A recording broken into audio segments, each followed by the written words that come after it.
And what I love about it is this collaboration is opening up, normalizing conversations between specialists and primary care people, valuing one another's skill sets. Welcome to Vet Life Reimagined. If you haven't caught on yet to the theme, careers are full of unexpected twists and turns.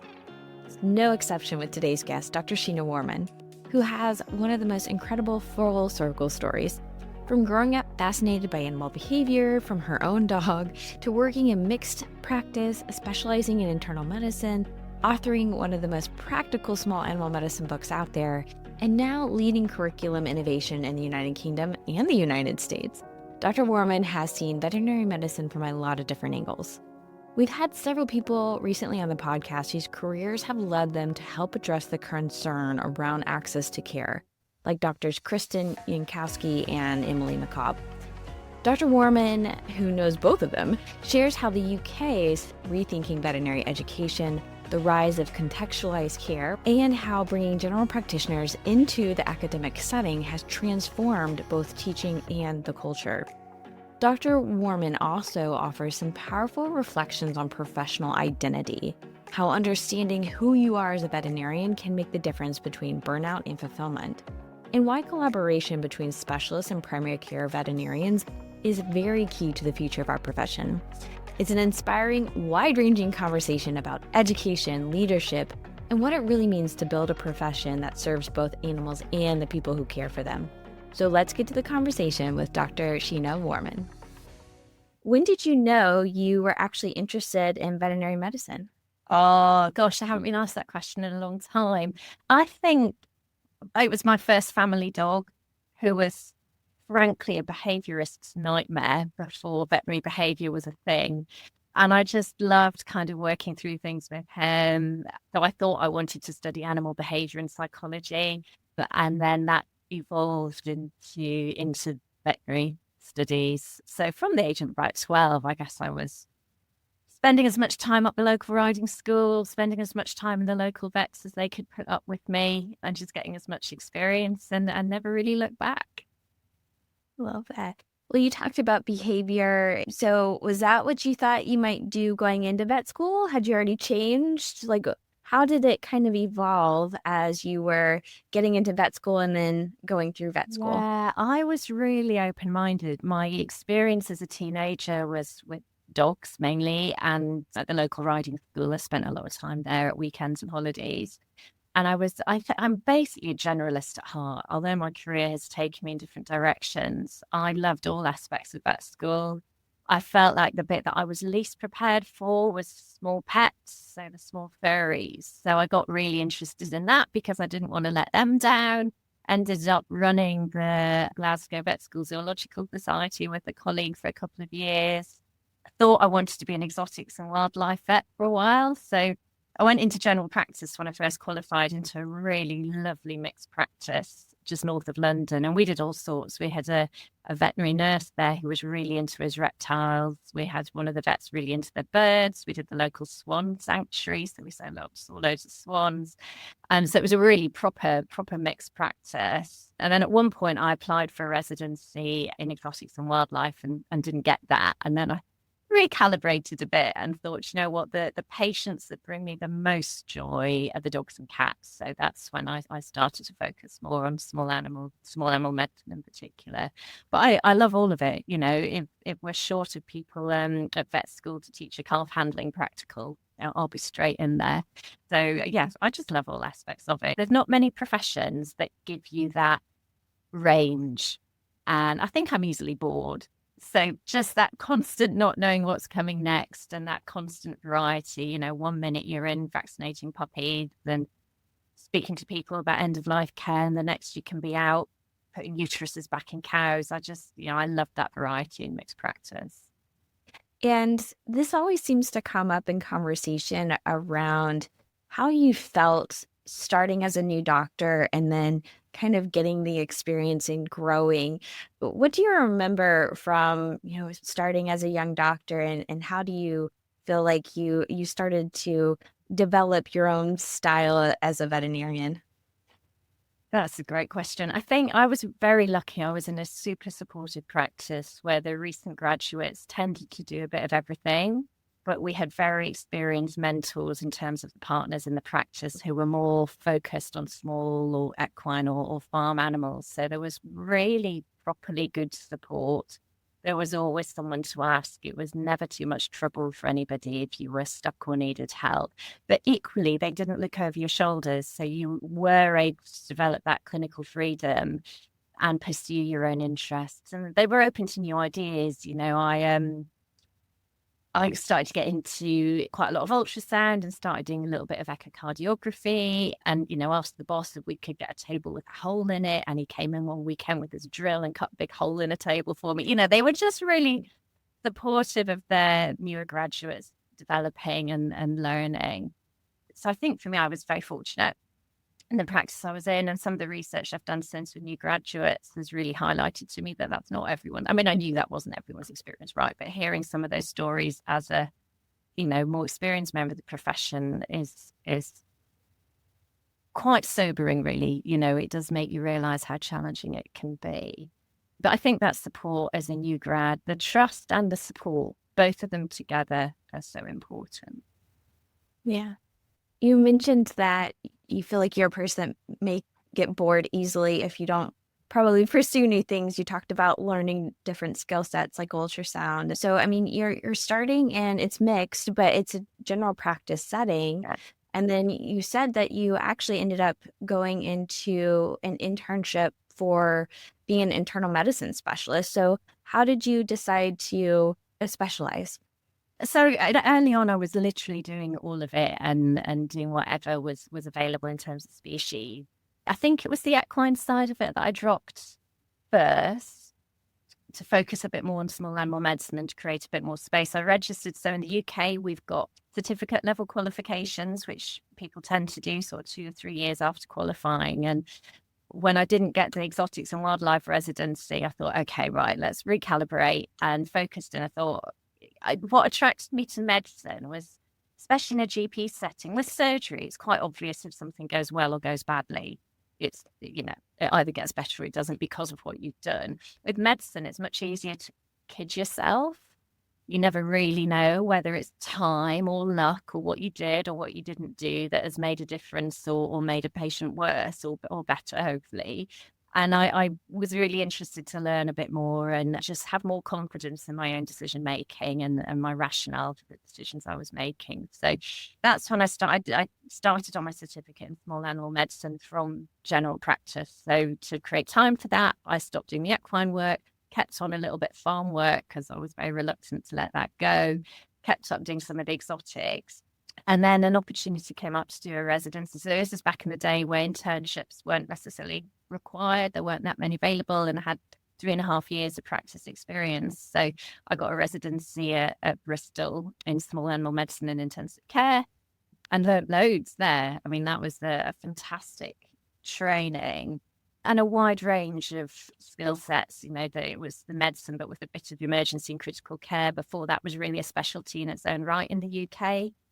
And again, I got to do a bit of cardiology. We were without a cardiologist for a little while, and I picked up some of that caseload at the appropriate levels. So it appealed to my, turns out with hindsight, I love learning and I love the range of stuff that we can do as veterinary surgeons. Got it. So it still allowed you to do still a lot of generalizations.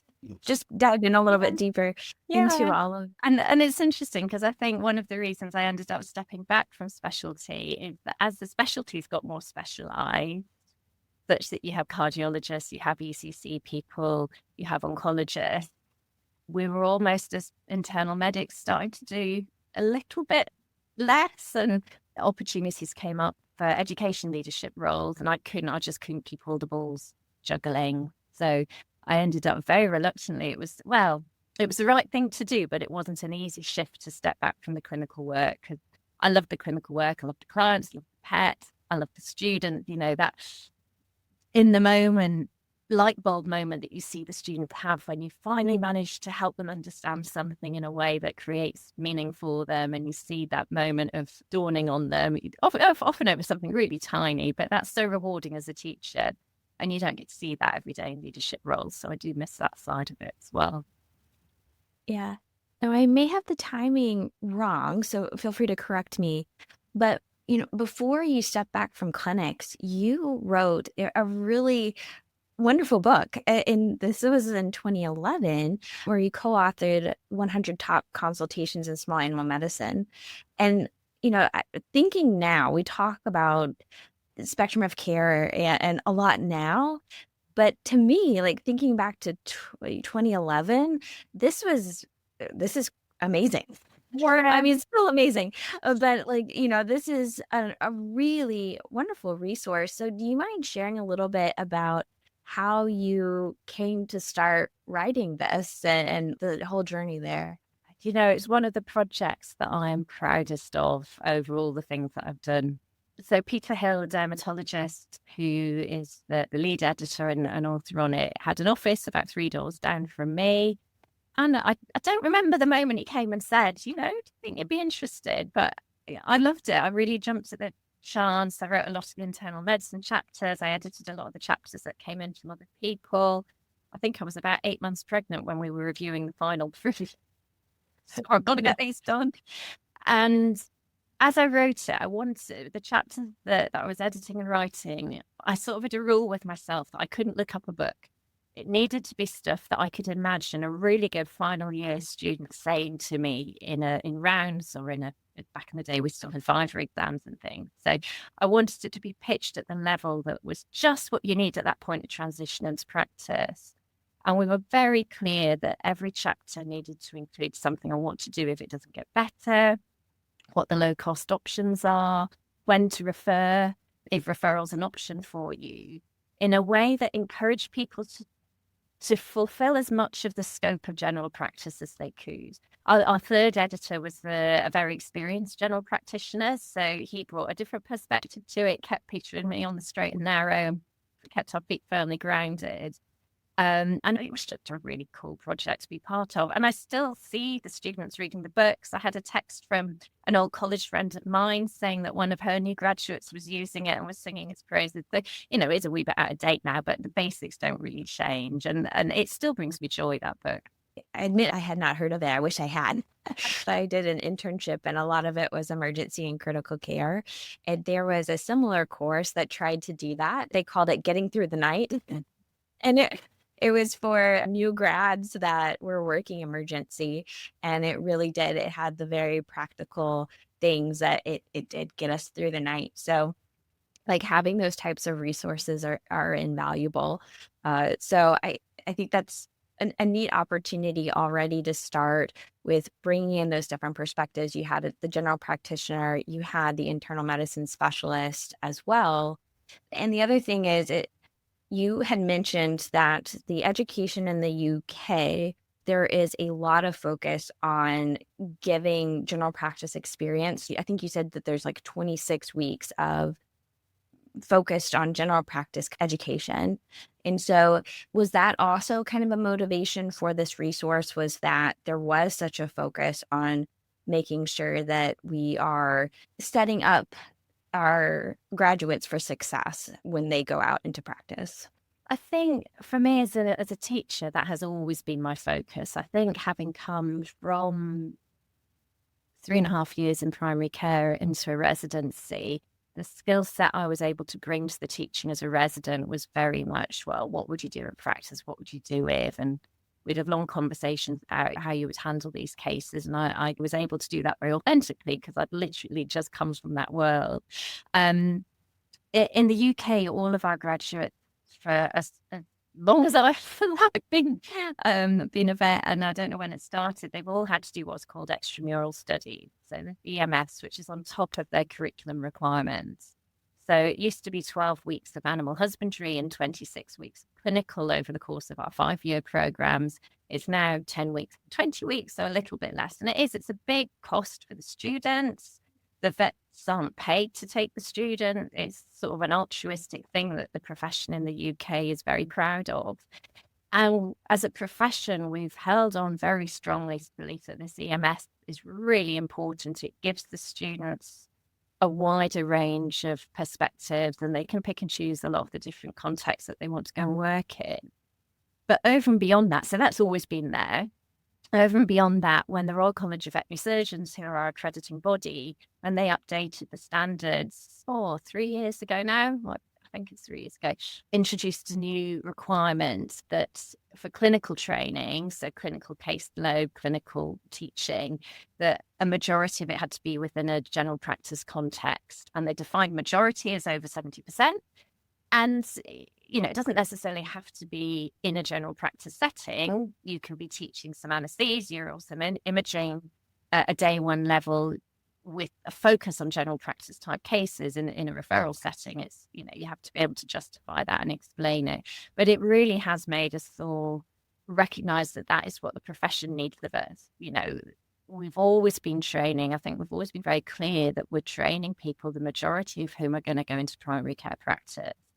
And most people wouldn't do an internship in the UK straight from vet school. Most of them would go into practice for a year or two first and then think about internships. So we've always known that that's our transition. That's what we're preparing graduates for, and that's the transition they're going to make. So it is a big focus. And then by definition, most UK veterinary teachers will have spent significant amount of time in primary care, whether as an undergraduate student or subsequently in the early stages of their career. So it's just part of our culture. It's part of what we do, but we don't get it right all the time. And that's why, the spectrum of care stuff has been so interesting for me, working with mainly North American team, but folks from other places as well.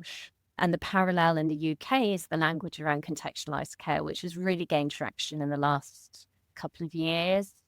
And if you speak to vets my age, we're like, oh, why is it a thing? It's just called being a vet, isn't it? It's just what we do. We use our knowledge and we apply it to the animal and the people in front of us. But somehow education and early career of vets has somehow transitioned in a way that there's, in my opinion, far too much emphasis on the gold standard, and it's kind of gold standard or bust. And we've just got to recalibrate and make sure that our graduates are feeling empowered to do, normal vetting, look at the patient, look at the family attached to the patient, and have a very shared collaborative discussion about what's possible and what's acceptable and what's okay. Yeah. And since you were in the place of education, you had mentioned that very reluctantly you stepped back from clinics because that there was a need for more leadership roles. So what were they recognizing the need was for leadership? And how did that evolve for you as your career started to progress? Because I know it inspired a doctorate and lots of other things. So what was that journey for you personally? So when I stepped back from clinics, at that point, I was deputy director for the program, and they asked me to step into the program director and had a teaching role for the school. And part of my ask was to make sure I was doing a lot of work with our veterinary nursing, so veterinary technician degree as well. So again, broadening my horizons, which seems to be the recurrent theme in my career. The head of school at that point as well was very keen, and this is before the Royal College required us to do this, was very keen that we refocus a bit on primary care. So I had the huge privilege of getting the green light to recruit some primary care educators. So we call them veterinary clinical demonstrators. We started with 5. We've now got about 12 full-time equivalents. We've published their experiences and how they settled in.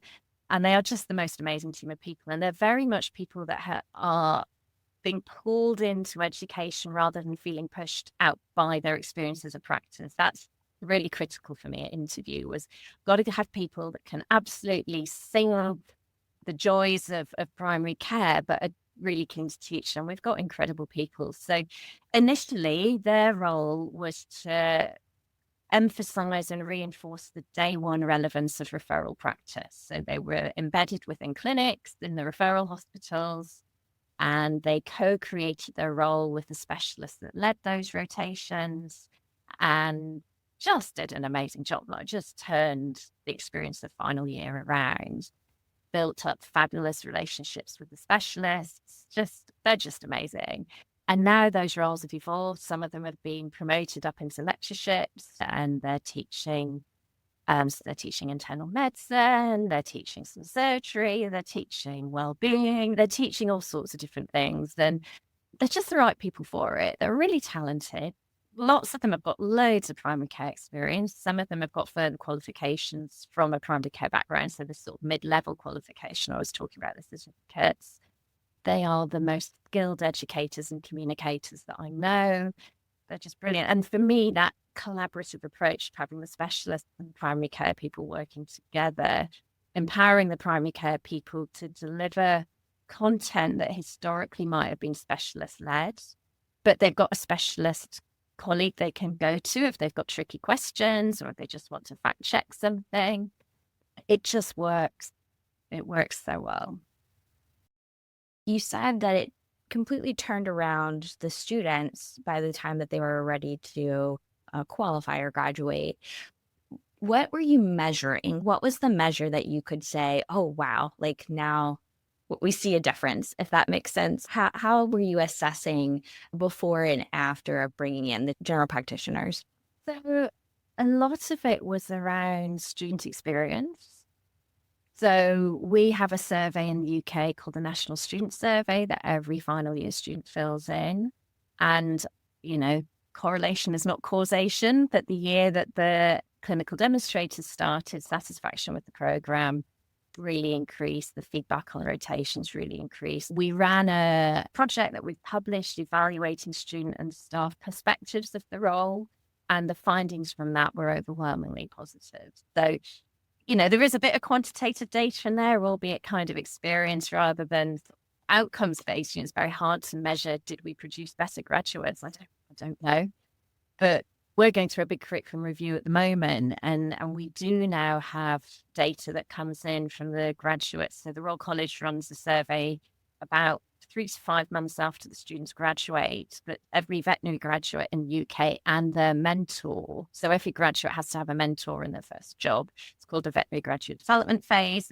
It's a lot of training involved, there's a lot of paperwork involved. It's a big thing. But every pair of graduate and mentor fills in this survey, and that's highlighted things to us. Like they struggle with uncertainty, they struggle with incomplete information, which is part of the human condition, isn't it? Like we'd all rather things were crystal clear when we had enough data. But those are things that are helping inform our curriculum design and our curriculum review. And we'll be able to track that year on year. And we'll get a sense, again, it's very hard to put one intervention and say that this is what's caused a difference because it's such a holistic assessment. But we will have access to that data going forward to see whether in the whole, what we're doing is making a difference to outcomes. I don't think we need to belittle surveys on this one because I think, it's not 100%, but a lot of confidence comes from competence.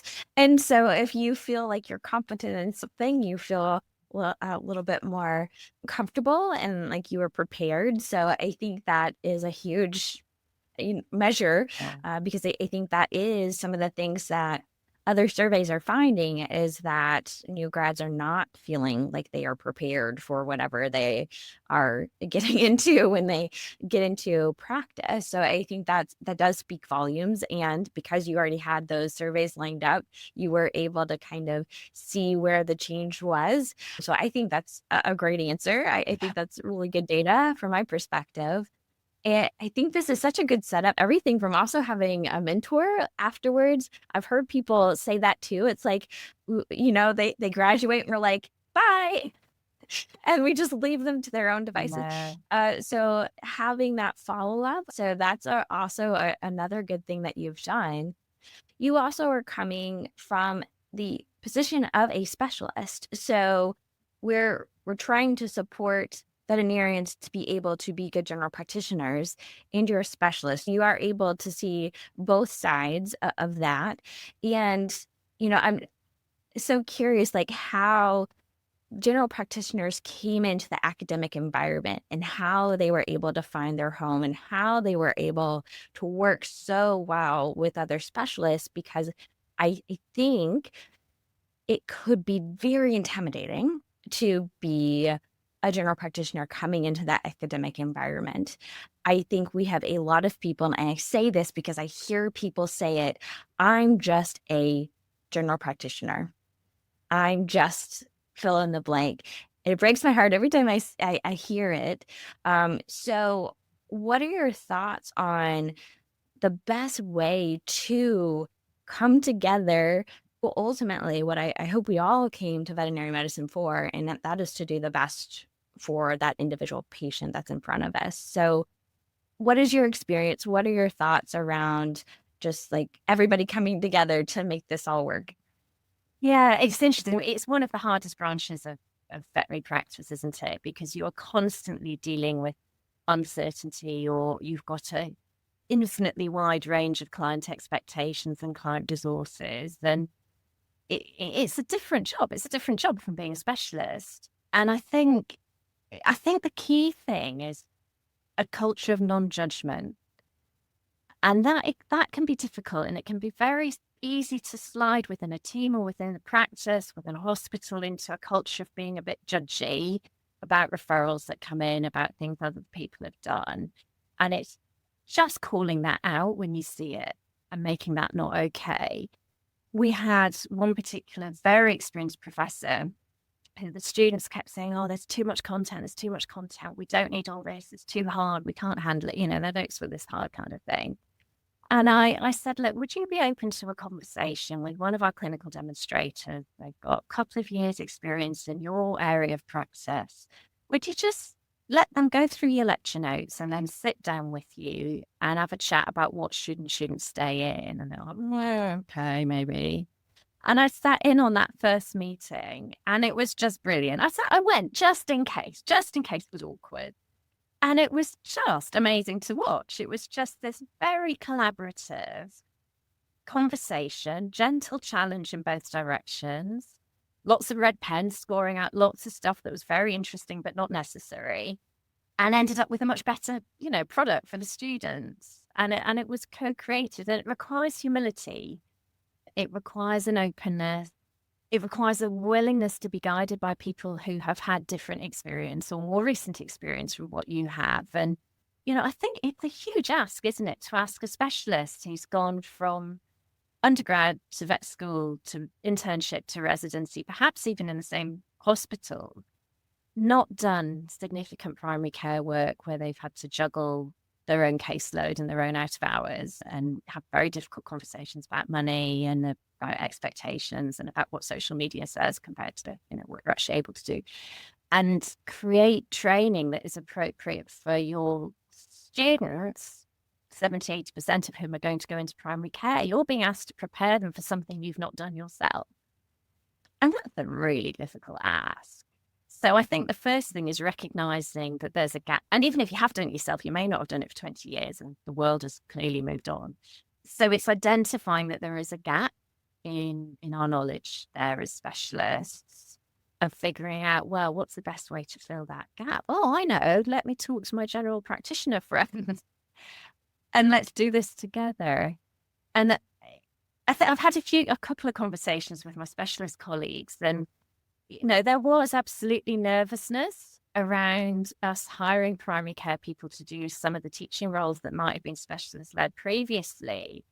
But actually, the proof's in the pudding. They have created amazing resources. They have reached out to specialists for a sort of quality check where needed. It's not always needed.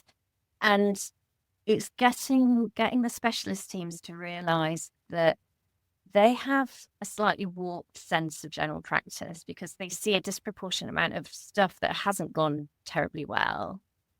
And what they're not seeing is the 95% of stuff that is just happening every day and is fine and is great practice and everyone's happy, because you just don't see that, do you? You don't see it coming in.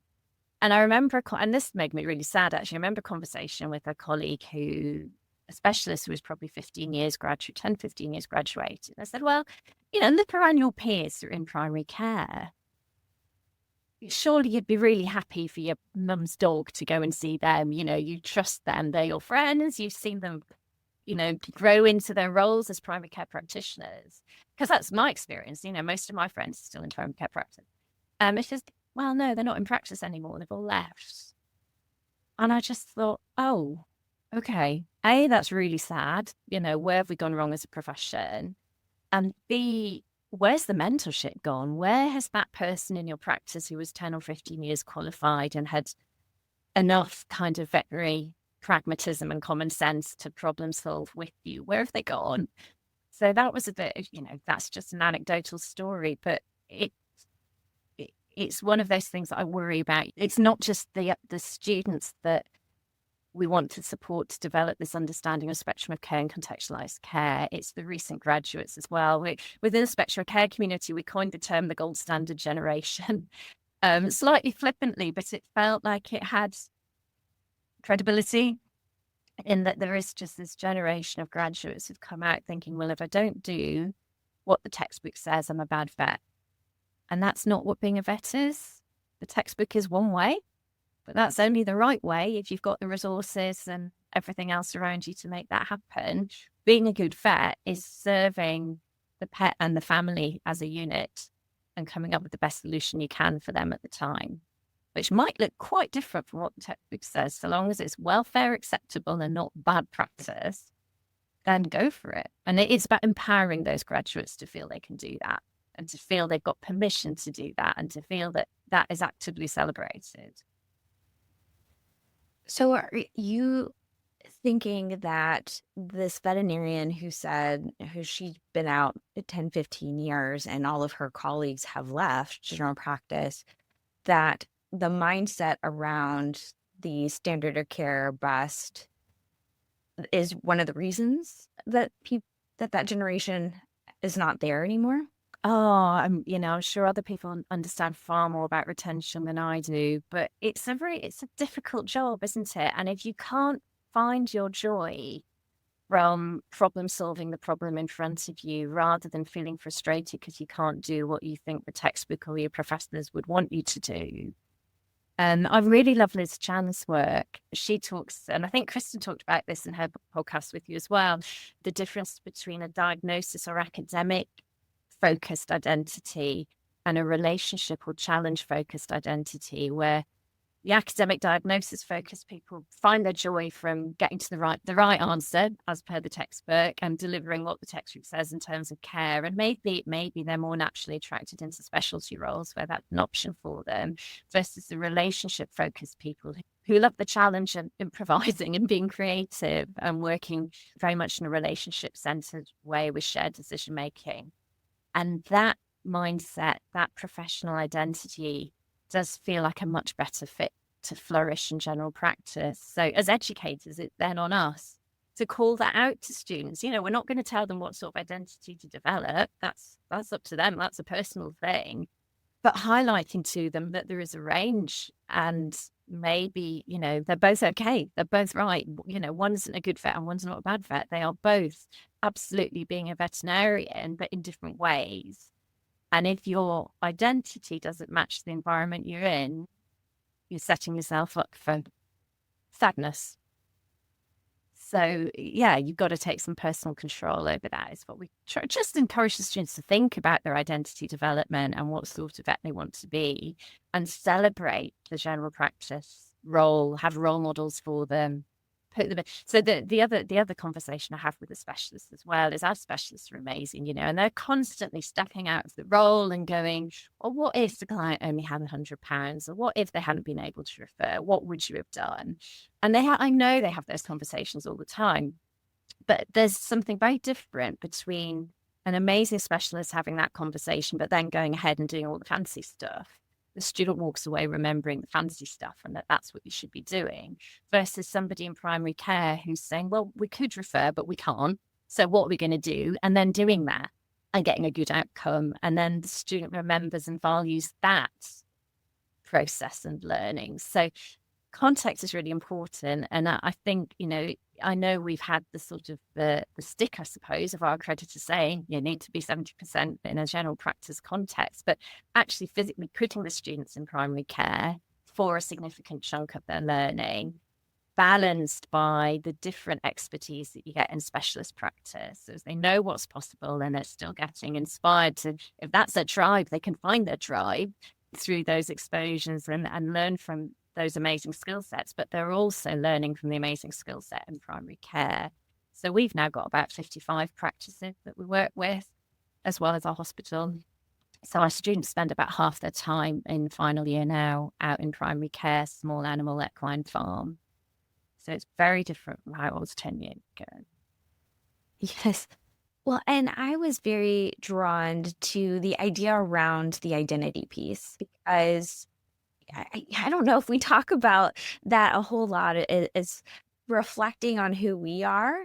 I mean, this is one of the things I try to encourage people to do, but when you're going through vet school, you're just thinking about taking the test and, getting to the next step. You're not necessarily thinking about, well, how do I like practice? How does this fit with me? And just starting to check in with yourself on this. Yes, you're soaking it in and you're all of it. Like you're experiencing it all because I think that's important to know how you work best.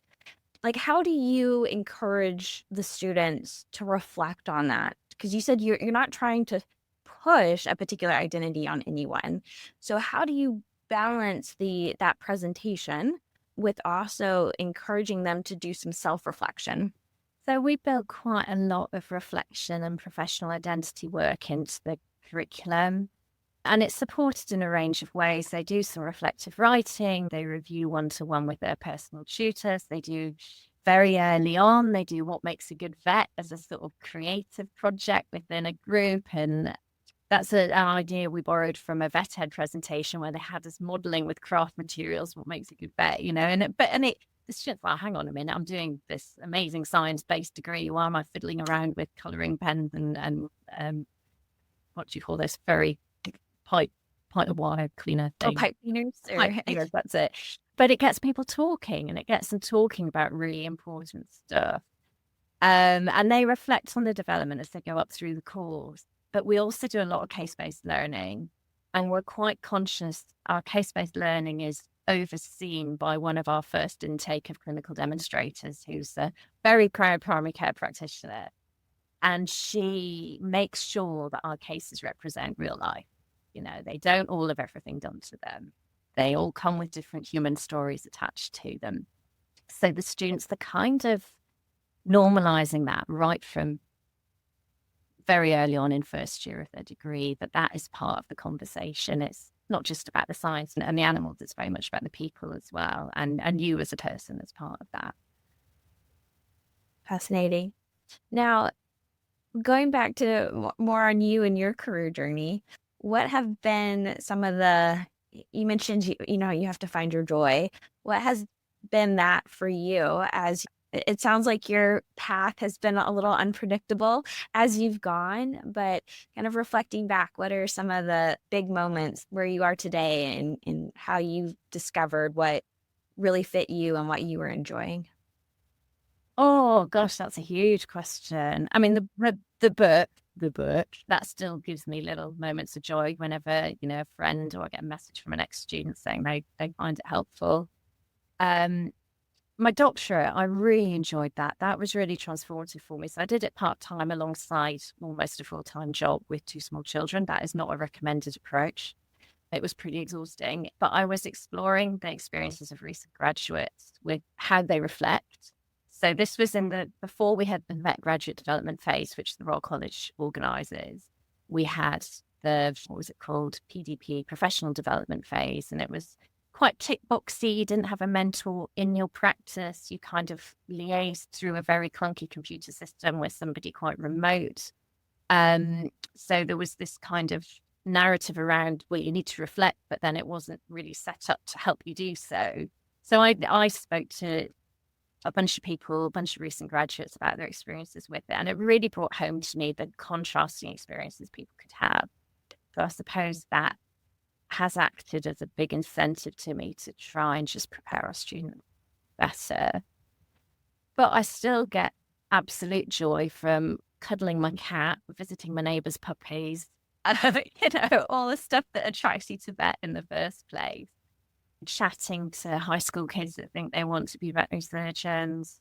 One of my favourite bits of my roles. So I still do bits of teaching and I fill in gaps quite a lot, but I'm still very much a personal tutor. So I have 15 tutees And I've just seen my 15 from last year all graduate. So now I'm back in with the first years again. And they're people that you get to know over 5 years. You feel you play this tiny role in supporting them as they go through vet school and as they evolve, seeing firsthand that transition from excited first year into excited about to be professional. I just love being part of that journey with them. There is something about veterinary students. They have this energy about them, the enthusiasm for the profession that is so refreshing to Yeah. keep like, oh yeah, we do cool things. It's really good to be around them. So that's a really neat experience. And also to follow them through their entire journey. You kind of have your little cohort. That I think that's a really unique experience for sure.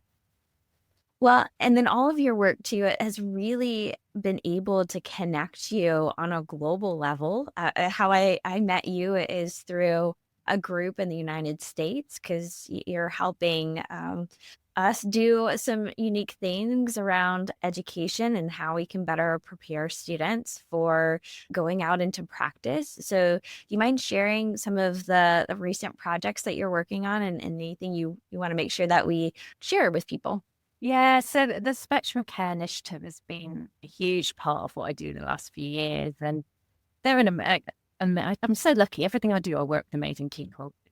Just our profession, isn't it? But getting to know the team at AAVMC and the Spectrum of Care Task Force, it's been really fulfilling. So I've been able to bring a slightly different perspective from the UK and a real passion for that transition for our graduates into effective, happy, flourishing veterinary surgeons.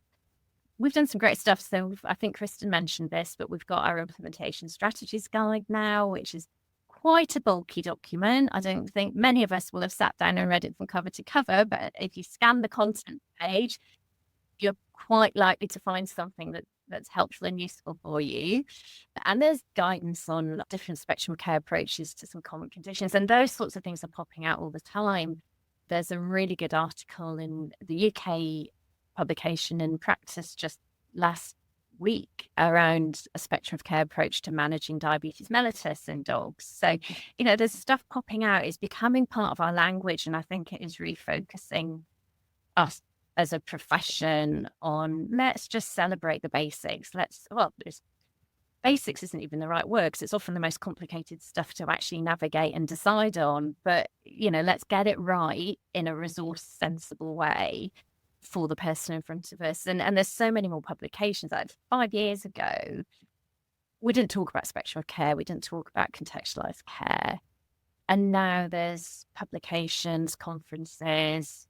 People know the words. They might go, we don't need these words. But the fact that we need these words for some people, it's really interesting in itself how the profession has evolved, but is a sign that it needs airspace and it needs attention. And veterinary schools are doing tons. They really are. We're going to be starting some work looking at what's happening in each school that want to share with us. I'm working on a project that is funded again by the Stanton Foundation, who funded a lot of the spectrum of care work, looking at co-creating mitral valve disease guidelines based on the published ACVIM ones, but co-creating a version with general practitioners. So there's a lot going on. And what I love about it is this collaboration is opening up, normalizing conversations between specialists and primary care people, valuing one another's skill sets, creating things that work for everybody. It's an exciting. I mean, you look back and it seems mad that that's not what has always happened. But we are where we are. And if we're starting to integrate and collaborate more, that's got to be a good thing.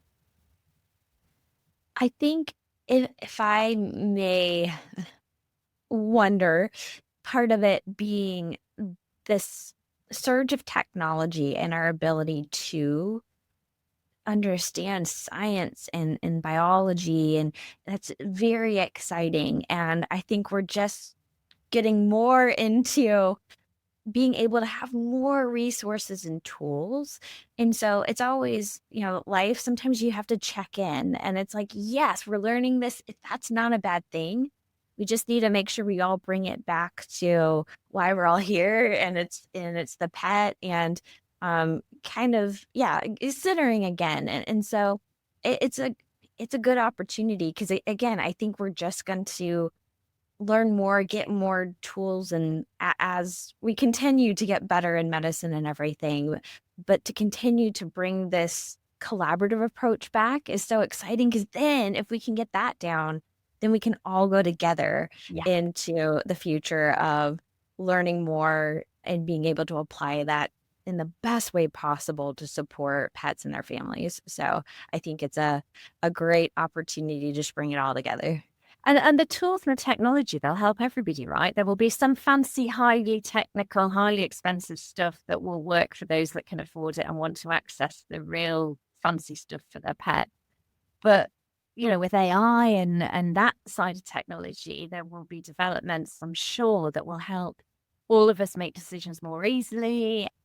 And we'll change how we're able to interact between primary care and specialists as well. So 10 years time is going to look completely different again, isn't it? And the research that we do as well, we've now got the scope to do much more big data research. And so much of veterinary research, when I was a resident, lots of what was published in the specialist journals was around small numbers of referral hospital cases. You go, well, that's all very interesting, but does it really matter in the bigger world, including stuff I've published? I look back and go, I thought that was so cool at the time, but now we've got it. So in the UK, we've got Vet Compass and we've got SAVSnet, who are a couple of groups working with massive databases of clinical records from primary care, and so the stuff they can access at a different level in terms of volume, and it can answer different questions. All these questions are important. The work everyone does is important.